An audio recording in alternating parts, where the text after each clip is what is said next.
commence avec Patrick Balkany. Les Balkany, faux procès. Les Balkany, et s'ils avaient juste profité d'un système, en fait? Les Balkany, pour moi, ce sont des pirates de l'air, mais d'un avion en flammes incendié par d'autres. Comment définir l'honnêteté, par exemple, dans un sous-sol de salle de jeu à Macao? Comment définir les champignons dans un champ de moisissures? Comment définir le gros mot à Bafiland? Comment définir la fissure au milieu des ruines? Comment définir le noir sur un costume de Thierry Ardisson? Puisons une métaphore dans Lucky Luke et les Dalton. Accuser les Balkany, c'est accuser Avrel et laisser Joe en liberté. Alain Delon, le pauvre. Faux procès.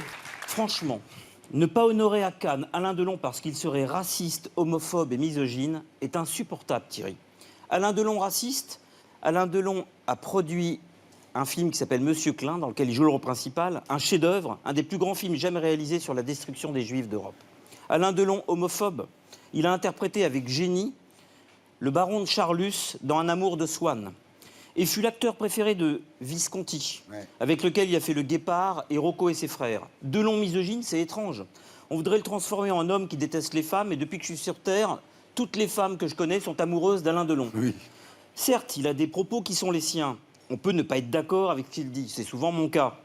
Mais dans ses films, Delon est le contraire d'un raciste, le contraire d'un homophobe, le contraire d'un misogyne. Donc, s'il parvient à incarner aussi bien à l'écran le contraire de ce qu'il est dans la vie, ça prouve bien que c'est un acteur de génie. Génial. C'est le plus grand acteur de contre-emploi de tous les temps, donc, Delon. Cet hommage, il le mérite donc au carré. L'histoire du cinéma sans Alain Delon, c'est comme Notre-Dame de Paris sans sa flèche, un monument atrophié. Je me moque de savoir si Viollet-le-Duc, par exemple, qui a dessiné et fait la flèche, était une ordure ou pas. La flèche elle-même, c'est la lumière. L'art n'appartient ni aux tribunaux de la justice, ni aux tribunaux de la meute. En tant que fou de littérature, je dis vive Céline, je dis vive André Gide, qui serait en prison aujourd'hui. Et en tant que fou de musique, je crie vive Michael Jackson. Et en tant que fou de cinéma, je martèle vive Woody Allen, vive Roman Polanski et vive Alain Delon. Bravo. Il a raison. Il a raison.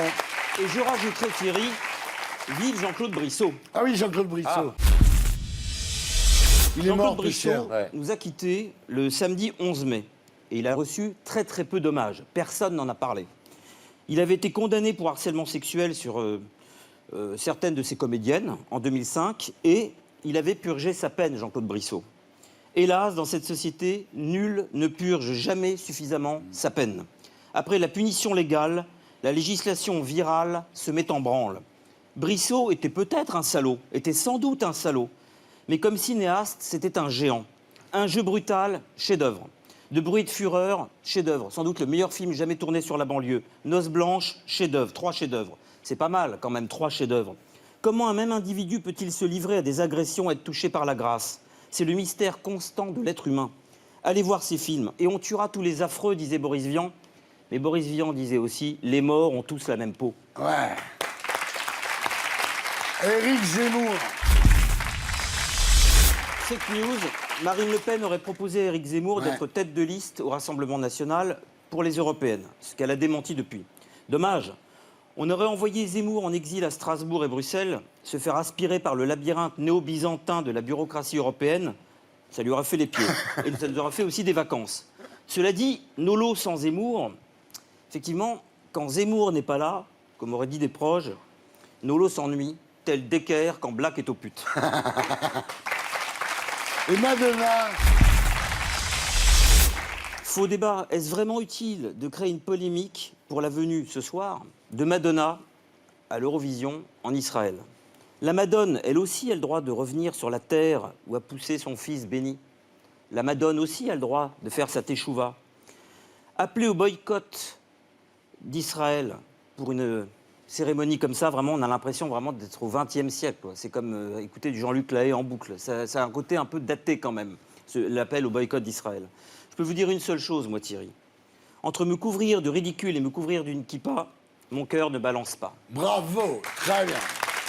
Yann, on se retrouve la semaine prochaine. À la semaine prochaine.